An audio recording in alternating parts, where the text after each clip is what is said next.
Welcome to the Policy Insights Forum and our Strategic Perspective series. Today's event is entitled A Canadian Strategy for the Indo-Pacific Region. Our special guest today is Mr. Joe Varner. Our event moderator, Dr. Paul Taillon, Vice Chair of the Policy Insights Forum and Senior Academic Advisor to Samuel Associates. I'm Goran, Pesic, Chair of the Policy Insights Forum and President and CEO of Samuel Associates.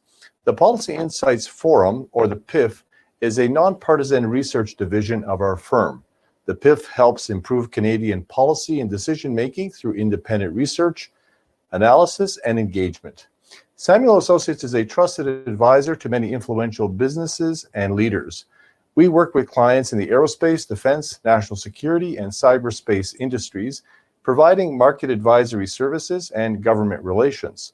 We hope you'll enjoy today's event and encourage you to participate. Before I begin, I would like to acknowledge participation from industry and association executives, government officials from Canada, the United States, NATO members in Europe, and foreign government representatives. Ladies and gentlemen, welcome to the forum. I now invite Dr. Paul Taillon to take the floor as our event moderator. Dr. Taillon. Thank you, Goran. Good morning. My name is Paul Taillon, and I'm the Academic Advisor to Samuel Associates and the host of Policy Insights Forum. The topic for today is a Canadian strategy for the Indo-Pacific region. We're fortunate today to have Mr. Joe Varner, an adjunct scholar at West Point's Modern War Institute and is the author of Canada's Asia-Pacific Security Dilemma. He has served as a senior advisor and director of policy to the Minister of National Defence, the Minister of Justice, and the Attorney General of Canada for the Honourable G. Peter MacKay from 2008 to 2014. He also served as a faculty member with the American Military University in 2001 to 2009, and again from 2015 to 2019, specializing in Homeland Security and Intelligence Studies. Mr. Varner is also a fellow of the Inter-University Seminar on Armed Forces in Society, the Royal Asiatic Society of the United Kingdom and Northern Ireland, and is a member of the International Institute of Strategic Studies and the Royal United Services Institute of Defence Studies in London. He was also the past Senior Research Fellow of the Canadian Institute of Strategic Studies and Research Fellow of the Conference of Defence Associations Institute. He has published extensively, including the Macdonald-Laurier Institute, Mackenzie Institute, and the Heritage Foundation. His volunteer work is also notable, and he has received community recognition by being appointed Commander of the Most Venerable Order of the Hospital of St. John of Jerusalem. As a senior advisor to the Minister of National Defence, he was awarded the Canadian Forces Medallion for Distinguished Service and 2 command commendations for outstanding performance and leadership. Mr. Varner also served as an officer in the West Nova Scotia Regiment in a number of regimental and command positions. He is a native of Nova Scotia and a BA Honours in International Relations and an MA in Political Science from Acadia University, and is undertaking postdoctoral work at Henley Putnam College, National American University, in the field of strategic security. Mr. Varner, the floor is yours. Well, thank you very much, Paul. Can you hear me well? Yes. Look, I'd like to thank Samuel Associates and Paul Taillon for inviting me here today, and I'm very much looking forward to it. I know that I've got a lot of friends and colleagues out there that I promised LCBO cards to if they come on this. But I have 2 former colleagues, Rebecca Murphy, a distinguished professor at Columbia, and my old fire team partner from National Defense, the Minister's Office, Brian McDonald.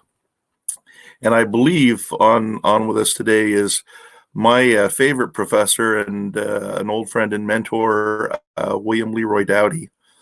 I believe he's here in the background, and a great friend.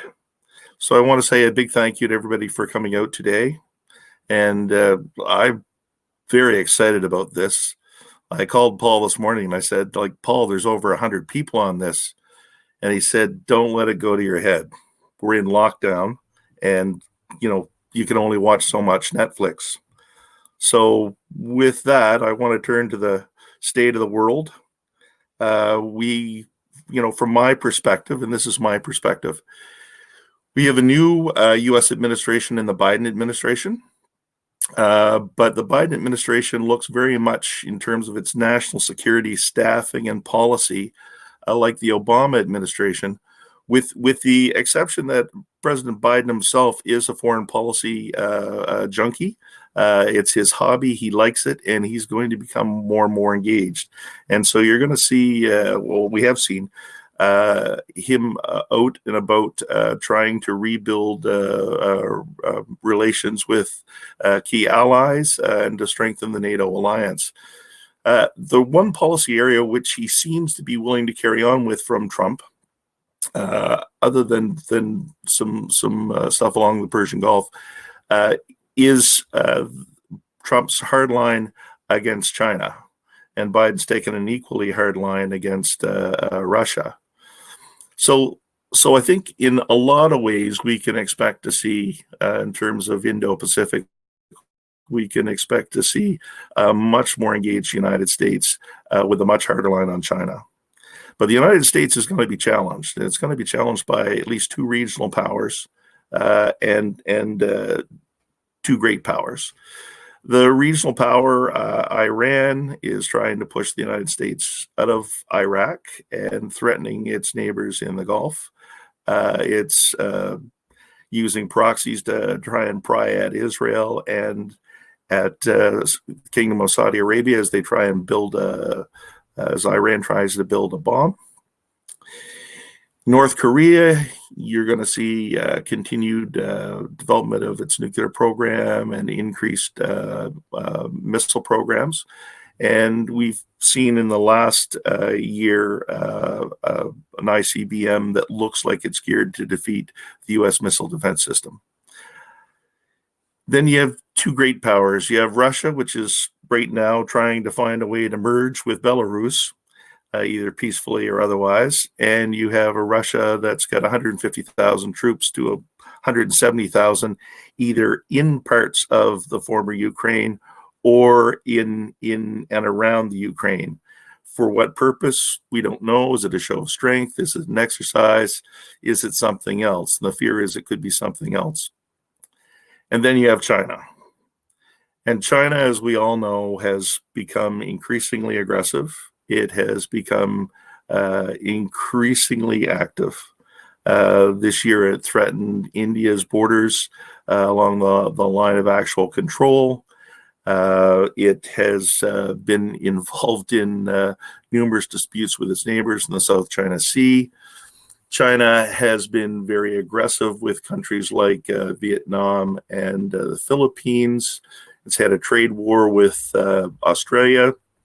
Just recently, the last day, had an editorial in the Global Times, which is kind of a mouthpiece and the stoker of many fires, where China said, Australia, if you want to get involved in Taiwan's defense, you only have 60,000 troops, and you can't use them all for the war effort, and be prepared for China to strike back. So it's increased its bellicose language, its nature, seeing huge increase in sorties into Taiwan's air defense zone, sometimes 20 aircraft, and lots of activity around Taiwan's Pratas Island, lots of activity along the Philippines, Spratly Islands, in terms of Thitu and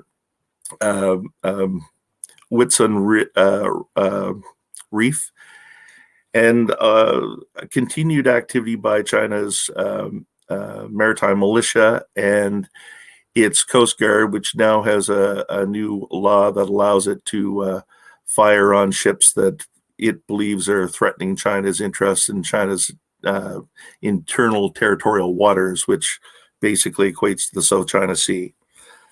So in real terms,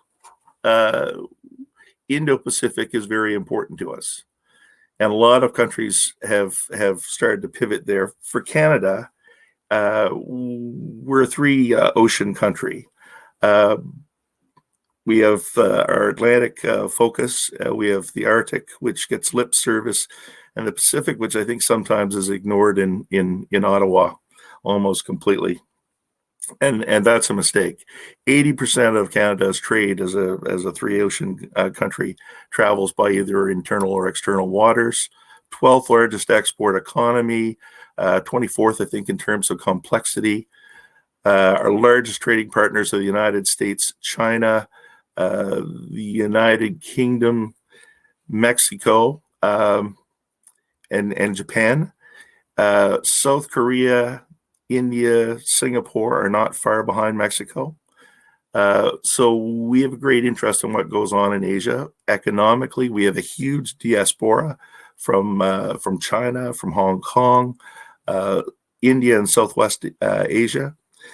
So we have lots of reasons to be involved. Economically, we have the Trans-Pacific Partnership.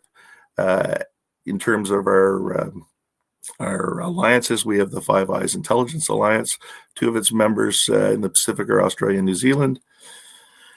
And we have a lot of bilateral defense ties with most of the Western democracies in the region.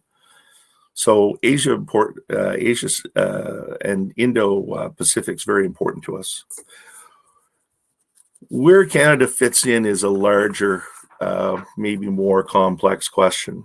And I'll let you judge from what I'm going to say where you think we are. But, we have incredible diplomats in the region. And one of my favorites was Admiral Madison, who was our High Commissioner to Australia. And they're doing enormously good work. And they're very strong and very good at what they do. But at the senior leadership level, our engagement with Indo-Pacific has been troubled. And I'll take, for starters, the APEC summit in 2017. Everybody showed up to sign or finalize and then sign the Trans-Pacific Partnership. Canada shows up. The Prime Minister has a spat with Japan. Then we show up late to a meeting. We go to a Facebook meeting instead. All kinds of recriminations, and the truth, of course, lies somewhere in the middle. But our closest allies and some of our biggest trading partners thought Canada purposely set out to sabotage the Trans-Pacific Partnership. So it's a problem. Then we went for our free trade deal with China. And you'll remember we were in negotiations with the Trump administration on North America free trade. There were difficulties. Just before the Prime Minister left for his 2017 trip to Beijing, someone in PMO said, we're going to go get a trade deal with China because we want to diversify our trade with the United States. And of course, we went to China. The Prime Minister was given the cold shoulder. And the free trade agreement that we thought we were going to get with the Chinese came to an abrupt halt, and Canada came home. And then we have the trip to India, which I don't need to go into too much, but to say that the Prime Minister was viewed by the Indians as not being particularly serious. The delegation was viewed as being pro-Khalistani, and we even had invited a Sikh extremist at one point in his life anyway, who had been convicted of, I believe, attempted murder, that we invited to a state event. So the Indians not happy with our visit, which was just wasn't a success. Then we had a recent dispute with India over the fight between the Modi government and farmers. Canadian High Commissioner called in and brought on the mat of the Foreign Office. Not great. In terms of security intelligence, we've had our challenges. The biggest is Huawei. We're still the only holdout in the Five Eyes who hasn't made a decision. I mean, it was revealed just recently that Huawei may have been spying on as many as 6.5 million, or eavesdropping on 6.5 million people in the Netherlands through their mobile phone network. New Zealand had banned Huawei. We'll see what happens the next few days. It's kind of split a little bit with Five Eyes. But Canada's still the only holdout, and it's time for us to draw the line. We have the Cameron affair, which is the former director of intelligence for the RCMP, who seemed to have been passing secrets to foreign governments, and a lot of suspicion about China with his closeness to China and the fact that he was fluent in Mandarin and had relationships there. We have strangely bought Chinese screening equipment for our embassies and overseas missions. We had the Beijing police, a company that they owned, screening our visas. We've had cases of the Indian intelligence services trying to gain access and get support here in Canada. So on a security and intelligence basis, we have some issues with the region and with ourselves. The bright spot is our defense engagement. And what I would say about our defense engagement is it's modest. We're a medium-sized country, but it has been effective. Strong security engaged, outlined the importance of Indo-Pacific by specifically saying a flashpoint would likely be the South China Sea. $1 trillion in trade a year travels through there. Critical interest to Canada. We have, in terms of assets, we've got 3 submarines and 5 frigates on the West Coast, and we have a number of Aurora that float back and forth there. We've been involved in a series of exercises, RIMPAC, from its very beginning. We usually send a major ship and a minor ship and more. We've been involved, tried to get more involved in the Asian Defense Minister or the ASEAN Defense Ministers meeting. We are part of the adjunct planning staff for Cobra Gold, which is a major military exercise. And Canada routinely does freedom of navigation operations in the South China Sea, in Taiwan. I believe it's HMS Calgary just did one recently. And we took part in the recent Quad anti-submarine exercise, which the Indian and some of the Asian press referred to as Canada's Quad +1. And I think that's where we have to go.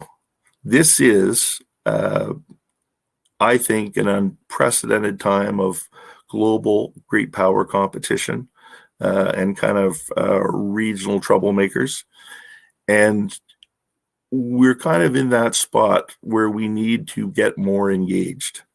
The United States has a golden opportunity to build alliances, and I think Canada's got a place in that, helping them, particularly in the Indo-Pacific region.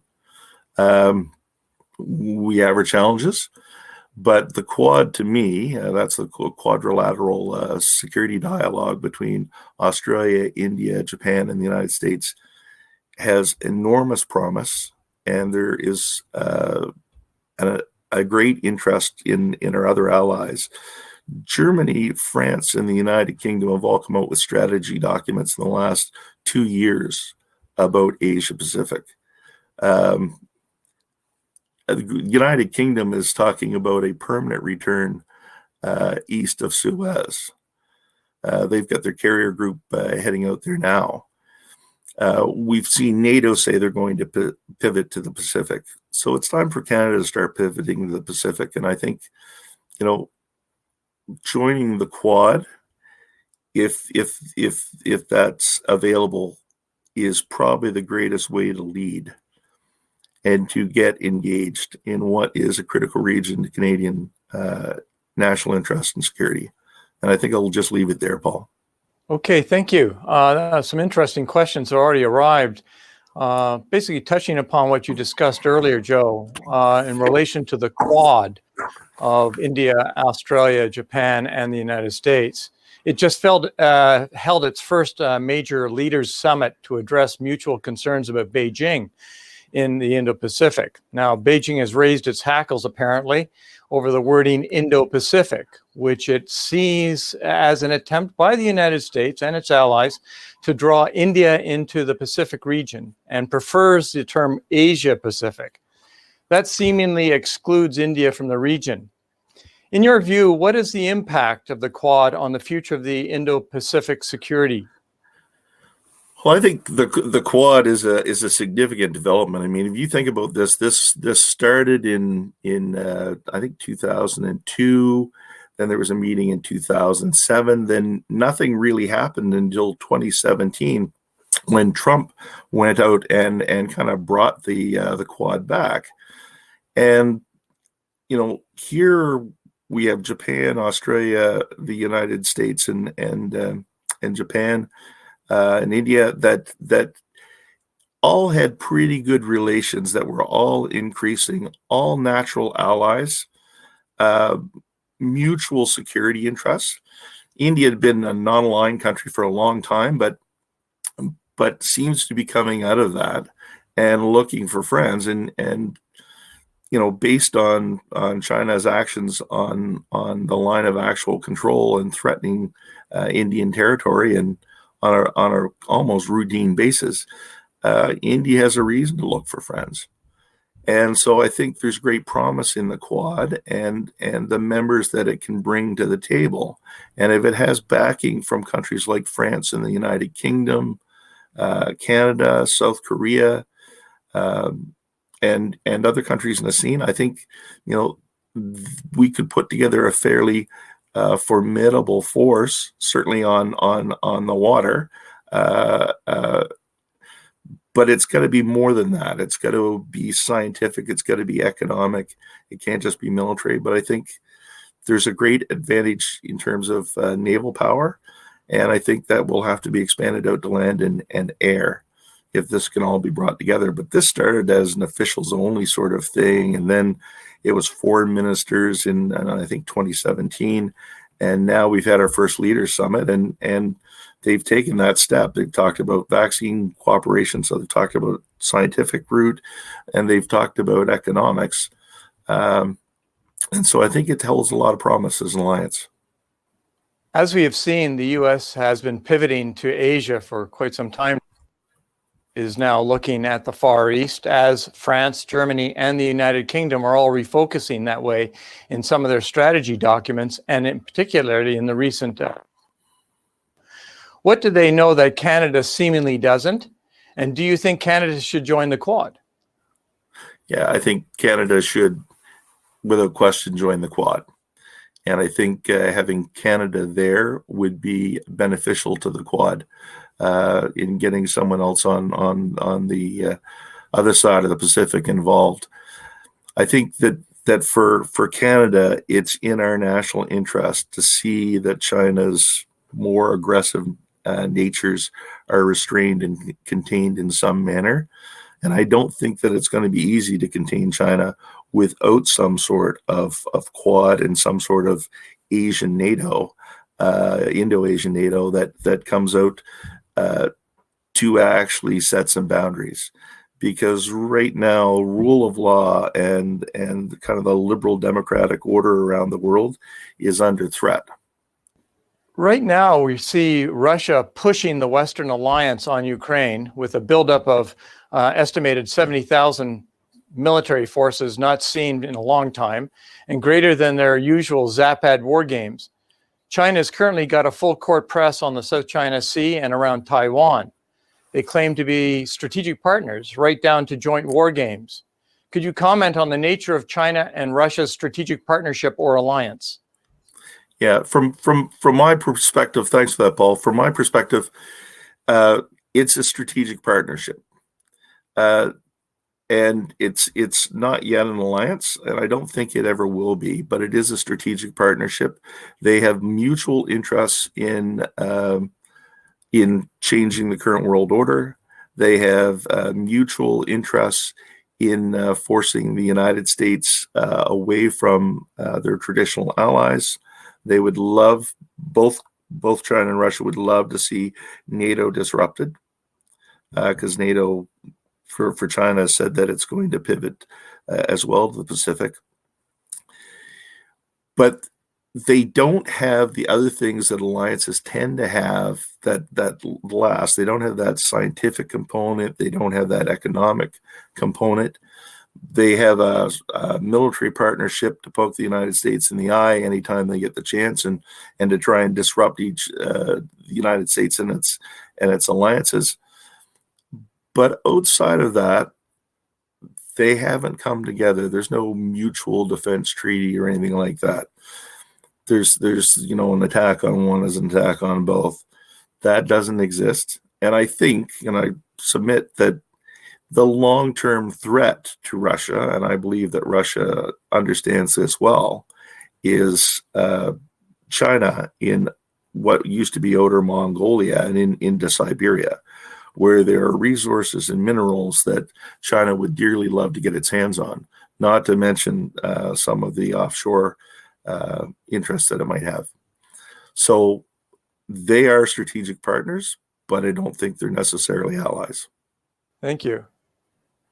This is a question on China's hybrid warfare that has been increasingly been a feature of strategic discourse, might be broken down into three non-warfares: non-contact, non-linear, and non-symmetric. Non-contact warfare is defined as a conflict in which the more advanced side is outside the immediate range of its enemy's weapons and therefore impervious to attack, while retaining the ability to conduct its own strikes on the enemy. Non-linear warfare is conflict with no distinguishable battlefield due to the advancement of technology and codependent relationships between the opposing sides and is exploited in the information space. Non-symmetric warfare attacks an adversary in every strategic domain, but with the very limited use of military forces. Elements of these non-warfares have been evident in China's action against India in the last year. What does it mean for Indian security in the long run, and what does it mean for the Quad? Well, I think that there's no doubt that China has a view of hybrid warfare, or what a good friend of mine argued in an article, a fellow by the name of Paul Taillon, that it was really nothing more in real terms than the old Soviet concept of active measures. It very much falls into how the Russians view political war. That's war where where there's a gray zone between the black and white of armed conflict, where anything goes as long as you don't start a war. And so in China's case, they've used it very, very effectively in the South China Sea to do all kinds of weird, wonderful things to try and get a grip on it. Everything from building islands to using its maritime militia to push people away, to using its Coast Guard to kind of threaten different organizations, sinking fishing boats and that sort of thing. With India, they've done exactly the same thing in the Himalayas. They've gone up as they did this summer. By surprise, they gained a foothold in what would have previously been considered Indian territory. The fights that they had with the Indians, and there were a couple skirmishes, the Chinese showed up with sticks with nails in them, chains, rebars, that sort of thing, and tried to beat their opponents senseless. And they then went in for the protracted negotiations where, you step back, we'll step back. The Indians would step back, and the Chinese would step forward. So China and hybrid warfare are here to stay. No one's found a successful way to kind of confront them on that at this point, I don't think. India gave them pause. The one thing I can say about Prime Minister Modi is he's a sharp guy, and I think he probably read Sir Julian Corbett at some point in his life when the Chinese took their foothold in the Himalayas and tried to seize more Indian territory, and looked like they were poised to try and seize more Indian territory by force. The Indians deployed their ships at sea so as to threaten Chinese trade coming into the South China Sea. Corbett would say that sea power has a great impact on events on land, and in this case, we saw the Chinese settle down a bit. But China and hybrid warfare are here to stay, and it's political warfare. Any tool in the handbook, all across the spectrum, they can use before they actually have to go to war. And like I said, so far they've been very successful. There's a question here, basically going to talk about yesterday's budget. Did anything in the Canadian budget affect your analysis? The budget was singularly myopic and would appear to lack any international perspective. What are your views? Well, I think the budget, the budget is a problem. So strong, secure, and engaged came with proposed timeline and table of expenditures to take us from about $22 billion to around $30 billion for defense over a time frame of 5-6 years. And this year we were supposed to see a major influx of cash into the defense budget on the baseline. I think it was almost $1 billion, and clearly that's not happening. We saw, I think it's around 800 million in real terms over 5 years. Some of that money is cyber. Some of that money is our Middle East policy. And I think the Navy and Coast Guard got 7 million in total. This doesn't help. And the one thing I would say, I mean, the good thing about the budget, to be fair, from a defense perspective, is NORAD modernization is there, and that's important. But in terms of Asia, Indo-Pacific, and getting F-35s or whatever fighter aircraft you prefer, and getting surface combatants in the water, that budget did nothing to help that. And I expect we're going to see more delays. I mean, right now, we can't keep building Arctic but offshore patrol vessels to keep shipyards open. So someday we might cut steel on a Type 26 frigate. We've got to find a way to start cutting steel and building frigates now. And I don't think the future is going to be us sending 1 or 2 frigates across the Pacific to join Carrier Task Group for the United States. I think we're going to be told you need a sustainable task group. Look at Australia. They're ranked in terms of combat power, I think 2 or 3 above Canada, with less of a population, less of an economy. And they have a pretty formidable Navy in the Pacific. Canada, we're sending out 1 and 2 ships. We need a lot more ships. We need a lot more submarines. We need a lot more patrol aircraft. And right now, the country doesn't seem to want to spend on them. And certainly that budget didn't spend on them. They could find money for everything else, but not for national security. And a wise friend of mine, Louise Mercier, always says, we're a country that doesn't perceive it has any natural enemies. And, I think in some regards that played out in the budget. It plays out on national security. And in fact, I think it played out in this COVID pandemic. I don't think they took the threat seriously. On the China's Belt and Road Initiative, what is your opinion of the Belt and Road Initiative in the context of an Indo-Pacific strategy? Well, the Belt and Road Initiative of President Xi was designed to make China the center of the economic and world order. In real terms, for the poor countries that it tries to help, it's a debt trap game. The Chinese come in, they build infrastructure that the country requests and needs, but it's Chinese workers, Chinese companies, Chinese money, and then it has to be repaid. And when the countries can't repay it, they're trapped in this debt relationship where they have to cede things to China.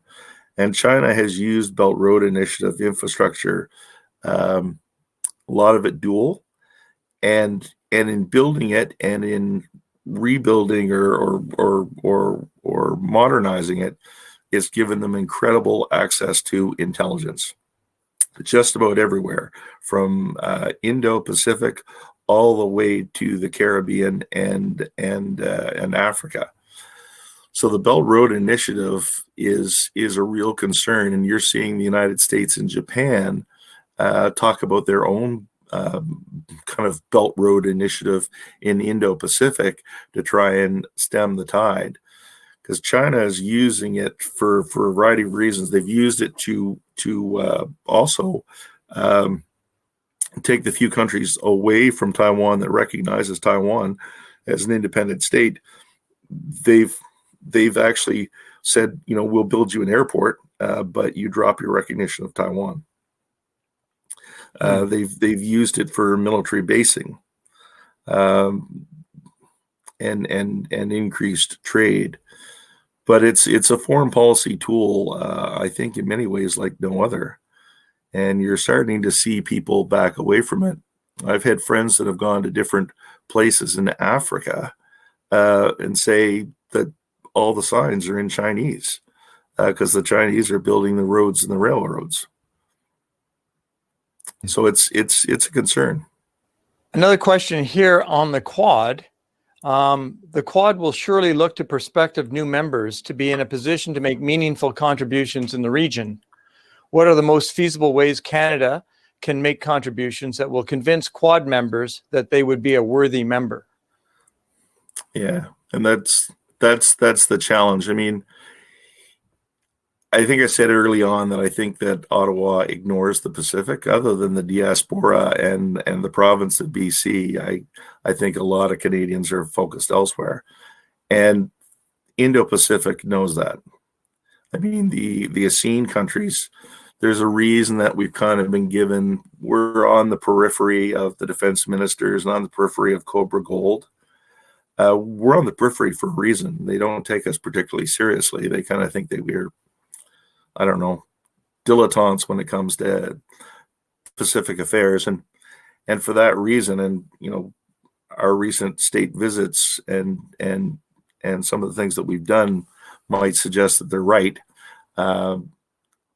So we have a credibility issue, and I guess we have a trust issue. And so those are two issues where you really have to build over time. I don't think we've got a lot of time to build. I think that we have to start building now.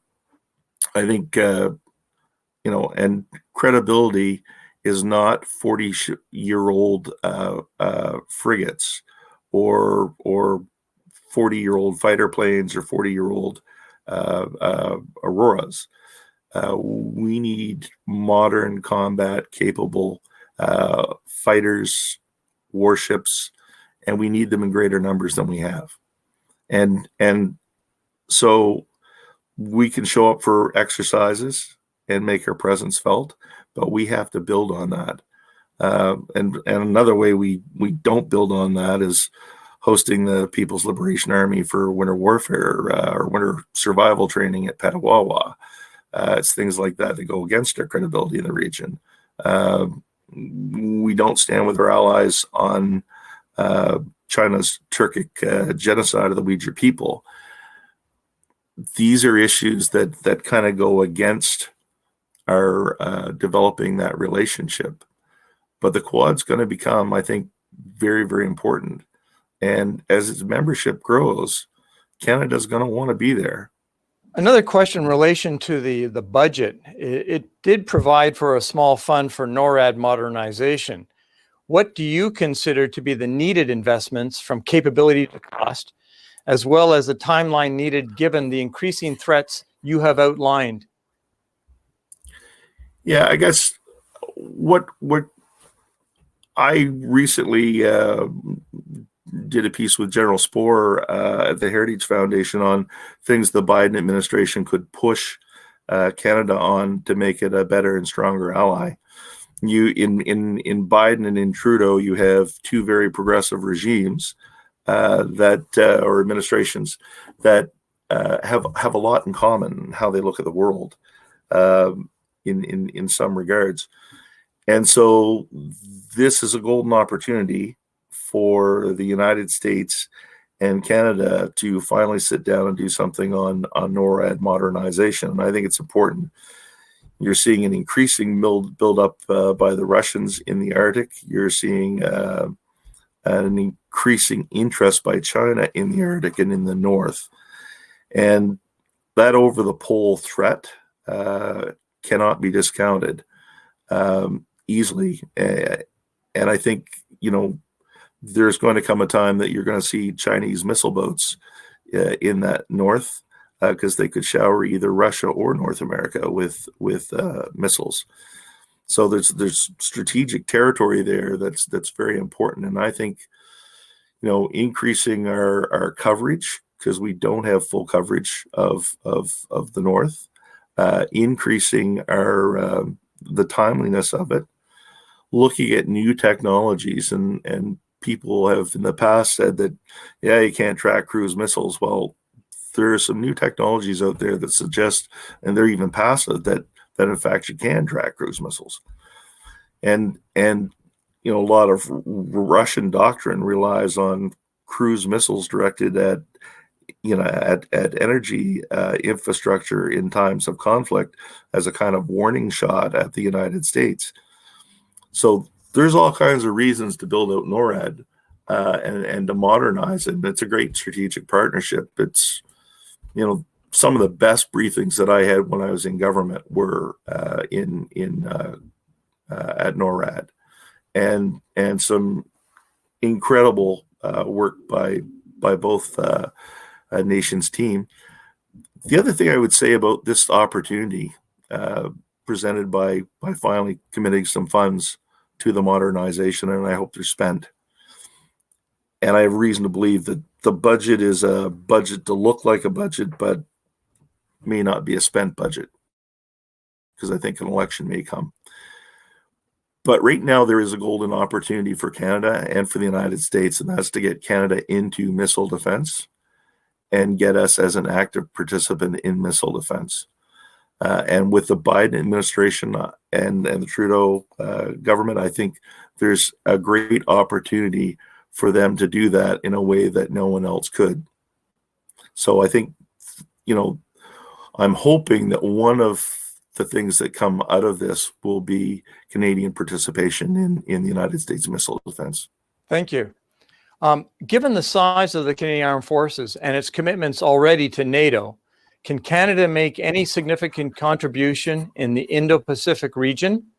And since the Biden administration is looking for NATO support in the Pacific, perhaps Canada should switch its focus from Europe to the Indo-Pacific region as its contribution to Western collective defense. Your view, sir?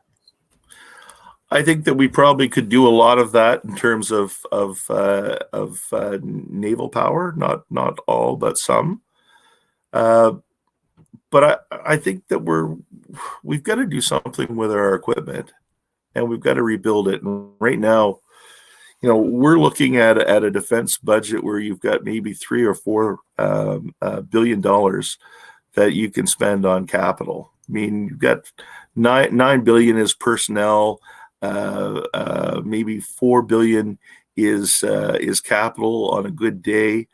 $2 or $3 billion in statutory requirements, and then you've got operations gets whatever's left over. We don't have enough money in the defense budget right now to build both a surface fleet and to buy a fighter fleet. You have to almost do one and then the other. And I think that we have to take much more seriously rebuilding our military, and we have to take the Pacific Indo-Pacific much more seriously, and we have to have more than one ship out there at a time. We need to have a sustainable task group moving around out there, showing the flag, demonstrating Canadian interest in the region. And I can't underline enough that when we were in government, we and I'm just this will be my partisan comment. The Harper government and its ministers were very interested in the Pacific and very interested in engagement in the Pacific, and I don't see that in the current government. I mean, that you saw at the end of the Harper government, we sent Admiral Madison down there, and we sent him down there for a reason. Talented sailor and talented diplomat, and it demonstrated our interest in how we felt about Australia. We don't see that right now, I don't think, and this is when we're getting to that point where the rubber's going to hit the road. I mean, you look at Chinese Navy, 350 ships now, the largest navy afloat. Half that tonnage though is in older vessels. And minor sort of warships, but they're sitting on 4 missile boats. They've got, I think, 52 or 53 attack submarines, both 5 of which are nuclear. 53 frigates, 32 destroyers. 2 amphibious sort of helicopter carriers, one that recently started outfitting and caught fire, and the other one soon to be completion, a cruiser, and 2 aircraft carriers of kind of modest capability and 1 in building. They're not collecting for the Red Cross. Things are going to get tough in the Pacific. It's going to get tough for Taiwan. China's made it very clear how they feel about the Senkakus, and that they're Chinese territory, and they're going to take them back from Japan. They've made it very clear how they feel about the Philippines, and they've chased Vietnamese vessels. They're operating as far down as Indonesia and stripping the waters. We just saw a massive Chinese fishing fleet go to the Galapagos Islands and strip the waters of fish there. And we see Chinese naval activity into the Indian Ocean and their first overseas base in Djibouti. They have a sizable naval force. It's got issues. Hasn't necessarily had that experience in joint operations or big operations, but it's spending more and more time at sea. And I mean, their Type 52 frigate is equivalent to a Western frigate. Their most recent class of destroyer, I think they've got about 23 of them, is pretty close to a Western destroyer. Their new cruiser, their Type 55, may actually be more powerful than a Ticonderoga. And I mean, their next aircraft carrier will be the size of a Ford class, and their helicopter carrier is very much in capability with the Americas class. So, like I said, they're not collecting for the Red Cross. They're pushing out, and I think Canada has got to put some force in the game. We got to come up with something better than we're going to send a ship to RIMPAC and hope nobody notices. The questions come up a reference China and its use of cyber attacks against the West. Essentially, this is conducting a covert war using cyber arms to basically become truly problematic to our information systems. What would you can do to basically address this issue? Well, I think what the Five Eyes have done in not too distant past is they've found very good ways to try and defend against this. But Canada and New Zealand have always been kind of the weak members of the team. There's always been a feeling that Canada and New Zealand might go rogue, and New Zealand just a couple of days ago said, we're uncomfortable with some of the things the Five Eyes are doing with regard to China, and we want to pursue our own multinational, multilateral relations. So there's some question whether the Five Eyes are even going to be Five Eyes, whether they might become Four Eyes. But what I think is important is that basis is there, and there are countries that do want to join. South Korea, France, Germany. Germany is actually working on an intelligence sharing agreement now with Japan. There are countries that would want to build out the Five Eyes, and I think that's one thing that can be done, is to build out the Five Eyes. I think Canada has to take a serious step and ban Huawei from our Five Eyes or from our 5G network to show that we're actually serious about it. And I think, we have to increase our spending on signals intelligence. It's valuable. We've in the past been, one of those areas where we can pick up a lot because we're Canada. We kind of go around unnoticed, and there's there is a great value in that organization to confront countries like China and Russia and North Korea. In the past, we've named and shamed, and I think we have to do more naming and shaming, because that draws attention that Russia and China don't like. But I think, the time has come to start taking intelligence seriously in this country, and to start taking the prospect of a cyber Pearl Harbor seriously in this country, and we haven't. We've got, public safety, I think, is the lead, and then CSEs within D&D, and it's the lead for D&D, and we've got this piece here and that piece there, and I think it's time to have a coordinated approach to preventing that cyber Pearl Harbor. It's the threat level is complex, and it's increased every year that I can see, and there's relatively little new spending, and that's the other thing. I mean, we spend very little on intelligence. We have kind of a G8 great power appetite for it, but in real terms, we have a $1 budget, and that's got to change as well. I mean, we have to take national security seriously, and we've seen cyber attacks in countries like the Baltic, where their banking system was shut down.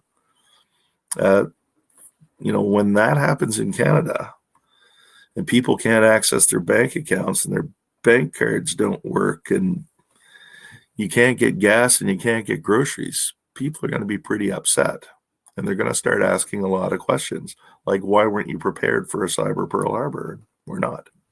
Another question came in reference the Arctic. Apparently, well, depending on who you believe, the Canadian Northwest Passage will be navigable by 2040 to 2050.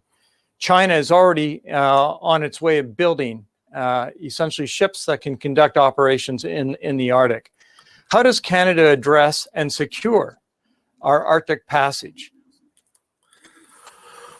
Well, it's a big question. I think we have to do it with our allies. In the past, we've been reluctant to do that, but Canada's claim on its northern archipelago is similar to China's claim in a sense on the South China Sea. It's built around dash lines drawn around the archipelago and saying, yeah, those are our internal waters, and the Northwest Passage is an internal water. Depending on who you talk to, it's not. Some in the EU don't recognize it as an internal water. The United States doesn't necessarily recognize it as an internal water, although they give us warning usually when they're going to go through there. China sends a research vessel through almost every year, and research vessels in the Cold War, Axiom used to be spy ships, and China is showing a great interest in the Arctic for its resources, rare earth minerals, oil, fisheries, and navigation. It's a much quicker sea route from Asia to Europe, and so China and Russia's huge military buildup in the Arctic. Canada, we have our research station and our winter warfare training facility that has a command center. We have some forward airfields, and we have alert, and we're close to completing our deep water port at Nanisivik, but we don't have a permanent presence up there. Our Arctic patrol vessels will take a long time to get up in there, and can play around the ice, or submarines play around the ice, or frigates can play up there. But we don't have a permanent presence. And I think that the time has come to get that big icebreaker in the water, a polar icebreaker in the water. If we don't start using our North and our Arctic, others are going to use it for us. And our grip and claim to that northern archipelago is, I think, vulnerable and open to question. And what will we do if the Chinese decided to land on one of them and say that they had a long claim to it, or the Russians land on one of them and say they had a long-standing claim to it? How would we react? What would we do? Like, if we really had to block the Northwest Passage, I think we'd probably use submarines and air power to try and do it, and some of our surface vessels. But we're behind the 8 ball in the Arctic, just like we're behind the 8 ball in the Pacific. Thank you, Joe. This question relates to China and the United Nations. China's increased role in the UN. Currently, 4 out of 15 UN specialized agencies are headed by Chinese nationals. And with its contribution rising to 12% of the UN regular budget, passing Japan's 8.5%, China is now the second largest monetary contributor to the UN. Do you think China is remaking the UN in its own image? Yeah, China's most recent white paper on defense talked about taking what it viewed as liberal democratic Western institutions and using them to their advantage, that they would in fact take them over and use them to represent China's interests as China sees the world, and not the Western interest as they would view the United States as seeing the world, or Japan seeing the world. So there's no question that they, one, want increased roles in international institutions, and two, intend on using them against Western democracies, but in favor of their interests. You're not going to see a genocide resolution in terms of the Uyghurs. Their interpretation of the South China Sea and law of the sea is going to be completely different. They're actually pitching their new Coast Guard rule as within the terms of the law of the sea. They can fire on ships that might imminently do something to violate China's sovereignty.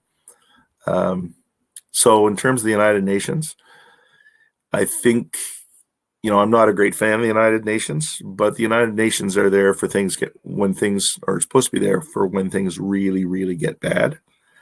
And it's time that, we start to pay attention to the United Nations again in terms of Western democracies, and put a little more in the game. The organization's got to be modernized. Security Council probably should be expanded, but it won't be. But it's agencies and organizations. Some do great work. Some, you can debate what work they do.